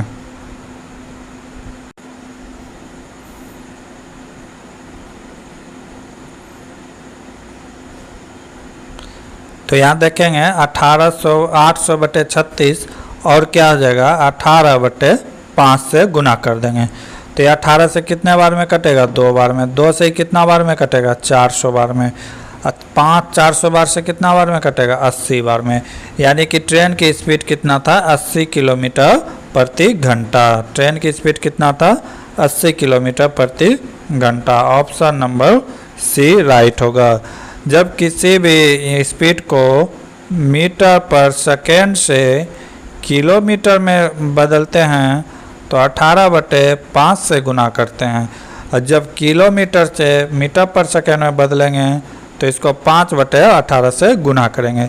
एक कन्फ्यूजन होता है, ये याद रखना है। जब ज़्यादा कम से ज़्यादा की ओर तो ज़्यादा ऊपर, जब ज़्यादा से कम की ओर तो ज़्यादा कहाँ आ जाएगा, नीचे। इसे याद रख कर लीजिएगा। अगला क्वेश्चन, दिए गए चित्र में यू सेट सर्वव्यापी समुच्चय है यह, तथा समुच्चय एल एम एन क्रमशः इतिहास, भूगोल एवं भाषा का अध्ययन कर रहे हैं। बच्चे को प्रतिनिधित्व करता है, तो कुल कितने ऐसे बच्चे शामिल न करते हुए इतिहास और भूगोल का अध्ययन कर रहे हैं। तो यहाँ पे समझना है कि क्या कह रहा है कि ये जो पार्ट देख रहे हैं ये क्या है, भूगोल का पार्ट है। कौन, भूगोल। ये वाला जो पार्ट देख रहे हैं ये है भाषा का। ठीक है, और ये वाला जो पार्ट देख रहे हैं ये इतिहास का पार्ट है। तो कह रहा है कि कितने ऐसे बच्चे हैं जो कि इतिहास और भूगोल पढ़ते हैं लेकिन भाषा नहीं पढ़ते हैं, इसके अंदर नहीं आता है। तो ऐसे कौन है, सिर्फ 5 ही है जो कि इतिहास और भूगोल पढ़ते हैं, भाषा में नहीं। कोई टच हो रहा है तो इसका आंसर क्या हो जाएगा, 5। इसका आंसर क्या हो जाएगा, 5। कुछ नहीं था, थोड़ा सा नॉर्मल था। अगला क्वेश्चन, निम्नलिखित में कौन से किसके द्वारा पुरुष पति और मॉडल के बीच संबंध को दर्शाता है। क्या कह रहा है कि पुरुष पति और मॉडल के बीच दर्शाता है। तो ऑप्शन नंबर ए तो नहीं हो रहा है, बी भी नहीं हो रहा है, सी भी नहीं हो रहा है, डी सही है। क्योंकि ये बड़ा वाला जो है ये क्या हो गया, पुरुष हो गया। क्या हो गया, पुरुष। इसके छोटे वाला क्या हो गया, पति। और ये क्या हो गया, मॉडल हो गया। यानी कि कोई पुरुष किसी का तो पति होगा और वही मॉडल भी हो सकता है, किसी की पति भी मॉडल हो सकता है और पुरुष तो मॉडल होंगे ही। तो ये पूरा कवर करेगा। ऑप्शन नंबर डी जो था 4 नंबर ऑप्शन बिल्कुल सही था। अगला क्वेश्चन, दिए गए विकल्पों में गलत आणविक सूत्र IUPAC नेम सामान्य वाले विकल्प का पहचान करें। गलत बताना है। ठीक है, एथेनॉल तो ठीक है, C2H5OH। ठीक है, ब्यूटेनॉल C4H9OH। ठीक है, प्रोपेन C3H7OH। ठीक है, यहाँ पे मेथनॉल गलत है। यहाँ पे क्या है, मेथनॉल का गलत है। मेथनॉल CH3O नहीं होता है, मेथनॉल का क्या होता है, CH3OH होता है। CH3OH होता है। क्या होता है, CH3OH। तो ऑप्शन नंबर 4 यहाँ पे क्या है, रॉन्ग है। अगला क्वेश्चन, निम्नलिखित का मान कितना होगा। ये बदमाश का क्वेश्चन है, इसे सॉल्व करना है। तो पहले इधर से स्टार्ट करेंगे। ये कितना हो जाएगा, 5। 5 गुना 4 ये कितना हो गया 20। यहाँ तक का मान कितना हो गया 20। अब अंदर देख लेते हैं। 5 दुना 10 माइनस 3 ये कितना हो गया 7। और 14 भागा 7 ये कितना हो जाएगा 2। ठीक है, यहाँ पे कितना था 20। 2 गुना 20 कितना हो गया 40। राइट आंसर क्या हो जाएगा 40। अब बाकी जो यहाँ गुना का काम नहीं करना है, पहले भाग का काम होता है, पहले इधर का काम करना है। ठीक है, नहीं तो उस तरह गलत भी आंसर आ सकता है। अगला क्वेश्चन पिनाक। अगला क्वेश्चन मस्तिष्क का कौन सा हिस्सा सांस लेने को नियंत्रित करता है? पर मस्तिष्क का अगला भाग, अनुमस्तिष्क, मस्तिष्क का मध्य भाग, मज्जा। सांस लेने को जो नियंत्रित करता है वो क्या है? मज्जा है। मज्जा जो है वो क्या करते हैं? हमारे शरीर को ऑक्सीजन के सांस लेने को नियंत्रित करते हैं। कब तेज सांस लेना है, जैसे दौड़ते हैं तो तेज सांस लेते हैं, जब सोए रहते हैं तो धीरे धीरे सांस लेते हैं।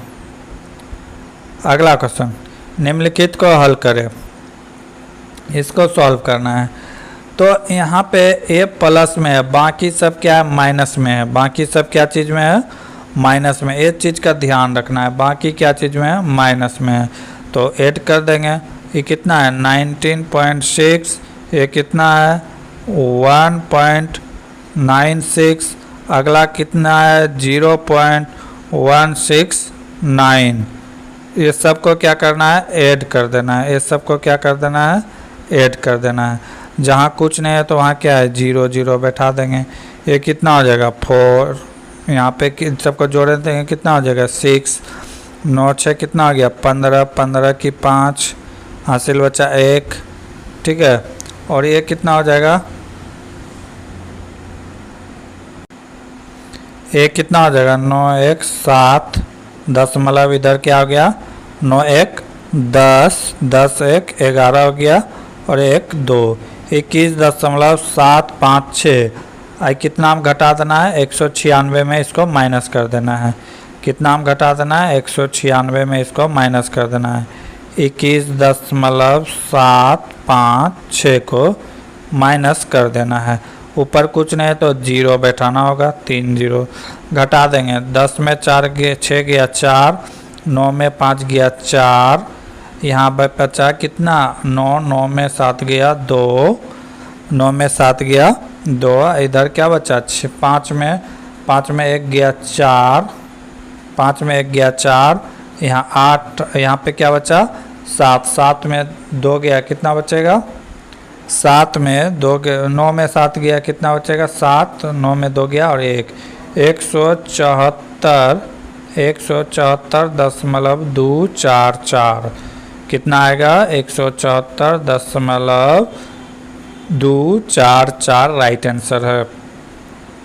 अगला क्वेश्चन उत्तर की ओर मुंह करके खड़े हुए घड़ी की सुई की दिशा में क्या कर रहा है कि कोई व्यक्ति उत्तर की ओर खड़ा है, नॉर्थ साइड खड़ा है और कह रहा है कि घड़ी की दिशा में, घड़ी की दिशा इस दिशा में, घड़ी की दिशा में 205 किलोमीटर 205 डिग्री मुड़ता है। तो 180 डिग्री मुड़ेगा तो यहाँ आएगा सामने। अब यहाँ से कितना 25 डिग्री और मुड़ना होगा तभी तो आएगा 205 डिग्री। 205 डिग्री यहाँ आ गया। अब कह रहा है कि घड़ी के विपरीत दिशा में 160 डिग्री मुड़ना है। घड़ी के विपरीत दिशा में इधर से 160 मुड़ना है। तो ये हो गया 90 और ये हो गया 25 कितना हो गया 115। यहाँ 145 मुड़ेगा। ठीक है, तभी तो बचेगा 100। टोटल कितना हो जाएगा 160। अब पूछ रहा है कि अब आदमी तो इस ओर देख रहा है तो पूछ रहा है कि x का मुंह किस दिशा में होगा। तो ये नॉर्थ हो गया, ये ईस्ट हो गया, तो क्या हो जाएगा उत्तर पूर्व की दिशा में। इधर होता है उत्तर, ये होता है पूर्व। तो कौन सा दिशा में वो देख रहा है उत्तर पूर्व की दिशा में। डायरेक्शन का क्वेश्चन था। अगला क्वेश्चन पृथ्वी के सतह पर गुरुत्वाकर्षण के कारण त्वरण का मान क्या होता है? त्वरण का मान कितना होता है? तो ये होता है 8 मीटर पर सेकेंड स्क्वायर। 8 मीटर पर सेकेंड स्क्वायर होता है त्वरण का मान। ये किसी भी जो दो वस्तु है उसके बीच के बल जो गुरुत्वाकर्षण बल लगता है उसी का वैल्यू है। तो इसके डायमेंशन में हमेशा यूनिट में ध्यान देना है कि मीटर पर सेकेंड होता है। कहीं ऑप्शन में मीटर पर सेकेंड रहेगा, कहीं ऑप्शन में सेंटीमीटर पर सेकेंड स्क्वायर रहेगा। तो इसमें ध्यान देना है, नहीं तो गलती कर सकते हैं। जैसे यहीं पे देख लीजिए 9.6 सेंटीमीटर स्क्वायर, यहाँ देख लीजिए सेंटीमीटर स्क्वायर, तो ये गलत है। 9.8 मीटर स्क्वायर, मीटर पर सेकेंड स्क्वायर होता है। इस बात को ख्याल रखना है। अगला क्वेश्चन, इतना का क्रम का उपयोग करते हुए निम्नलिखित श्रृंखला में लुप्त पद का ज्ञात करें। इन्हीं में से ये पद लिखा गया है, इसको कराए कि ज्ञात करें। क्या लिखा गया है? y और p, y और p के बीच एक गैप है, और उसके बाद क्या है 5d 5l, 5 यहाँ है और l यहाँ है, तो इस दोनों के बीच कितना गैपिंग है 3। तो हम अगला भी गैपिंग कितना लेकर चलेंगे 3, y से 3, तो 9po o, ठीक है, हो गया। अब यहाँ क्या आ जाएगा, यहाँ आ जाएगा o और i, क्योंकि y से 3 जोड़ेंगे, y में 3 जोड़ेंगे तो कहाँ पहुँचेगा o पे, फिर p में 3 जोड़ेंगे तो ये कहाँ पहुँचेगा i पे। तो यहाँ पे क्या हो जाएगा o i बढ़ाएगा, यहाँ पे क्या आ जाएगा o i। क्या करना था, सारे में 3 का प्लस करना था। कितना का प्लस करना था? 3 का प्लस करना था। अगला क्वेश्चन, निम्नलिखित को हल करें। तो ये बोधमास है, पहले इसके अंदर का भी काम करेंगे, सबसे छोटी ब्रैकेट का काम करेंगे। तो ये कितना हो गया 16। अब इसके अंदर देख लेते हैं, 24 माइनस 16 हो जाएगा, तो ये कितना हो जाएगा 8। अब यहाँ पे देख लेते हैं, तो ये कितना हो जाएगा 8 भागा 1/16। तो 16 से कट जाएगा कितना बार में, 2 बार में। इसका वैल्यू कितना हो गया 1/2। यहाँ तक का वैल्यू क्या आ गया 1/2। अब 1/2 यहाँ पे आ जाएगा 1/2, तो कट जाएगा कितना 6। ये -6 हो गया, क्योंकि 12 के आगे क्या है सिंबल -6। तो यहाँ तक का सॉल्व कर दिए तो ये कितना आ गया -6 हो गया। अब आगे देखते हैं, अब बचा क्या है 4 + 1/6 इंटू -6, ठीक है, 6 कैंसिल हो जाएगा, ये -6 के आगे आ जाएगा। तो क्या हो गया 4 - 1, कितना हो जाएगा, राइट आंसर 3 हो जाएगा। कितना हो जाएगा 3, ऑप्शन नंबर 4। अगला क्वेश्चन, वे अम्ल जिनमें हाइड्रोजन के साथ ऑक्सीजन के अतिरिक्त अन्य आध्यात्मिक तत्व होते हैं उसे क्या कहते हैं? उसे क्या कहते हैं? हाइड्रोसिस अनेक्सी अम्ल कहते हैं। अगला क्वेश्चन, दिए गए तालिका में कक्षा 10 ए और बी के उन छात्रों का विवरण दिया गया है जिन्हें माध्यमिक और अंतिम परीक्षा में भाग लिया है। यहाँ पे परिणाम है, यहाँ पे स्टूडेंट है, यहाँ पे पार्ट बी का स्टूडेंट है। क्या कह रहा है कि कुल छात्रों की संख्या जो दोनों ही परीक्षा में असफल रहे, असफल यानी कि फेल वाला का ये रेशियो दिया हुआ है, ठीक है। आगे क्या कह रहे हैं, कुल छात्रों की संख्या जो माध्यमिक परीक्षा में असफल थे परंतु अंतिम परीक्षा में पास थे। ये स्टूडेंट वही है जो लास्ट एग्जाम में क्या हो गया था, पास हो गया था। आगे क्या करें, कुल छात्रों की संख्या जो अंतिम परीक्षा में असफल थे परंतु माध्यमिक परीक्षा में, ये सब सेकेंड एग्जाम में पास किया था, ठीक है। और आगे क्या करें, कुल छात्रों की संख्या जो दोनों ही परीक्षा में सफल हुए, ये लोग दोनों ही परीक्षा में पास किए हुए स्टूडेंट हैं। तो अब क्या कर रहा है कि उपयुक्त आंकड़े के आधार पर अंतिम परीक्षा में कक्षा ए के कितने प्रतिशत साथ यानी कि सफल हुए थे, ए के बारे में बोल रहा है। तो अंतिम परीक्षा में कौन कौन पास हुआ था, 64 और ये 14, ये भी अंतिम परीक्षा में पास हुआ है, ये दोनों में पास हुआ था, अंतिम में भी पास हुआ है। तो दोनों टोटल स्टूडेंट जोड़ देंगे तभी तो एवरेज निकाल पाएंगे। टोटल जोड़ देंगे तो कितना हो जाएगा 112। और दोनों परीक्षा में पास कितना किया है 78, बाय क्या कर देंगे 100, इसी को कटा देंगे। इसको जब कटा देंगे तो कितना आ जाएगा 69 पॉइंट समथिंग आएगा सॉल्व करने के बाद 69.64 आएगा। अगला क्वेश्चन, निम्नलिखित समीकरण पर प्रतिस्थापित करने वाले विकल्प का चयन करें।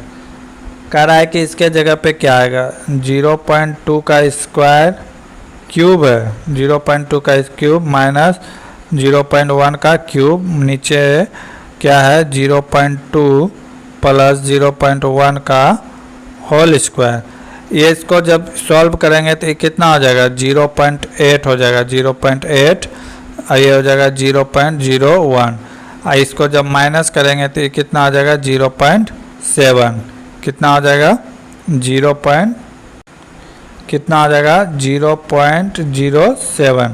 अब नीचे क्या आ जाएगा 2 1 3, 3 का स्क्वायर करेंगे कितना आ जाएगा 0.9। अब ऊपर में दशमलव के बाद 2 अंक है तो यहाँ पे भी 2 अंक लाना होगा, तो ये क्या हो जाएगा 7/90। 7 क्या हो जाएगा 90, राइट आंसर होगा। अगला क्वेश्चन, कॉन्गिगेट टेक्नोलॉजी सॉल्यूशन की CEO 2018 में कौन थे? तो क्या फ्रांसिस्को डिसूजा। कौन थे? फ्रांसिस्को डिसूजा। तो इस तरह हम लोग ने 75 के 75 क्वेश्चन देखे। अगले शिफ्ट में का एग्ज़ाम को देखेंगे जो कि सेकेंड शिफ्ट का एग्ज़ाम होगा 31/8/2018 के। तब तक के लिए जय हिंद, जय भारत।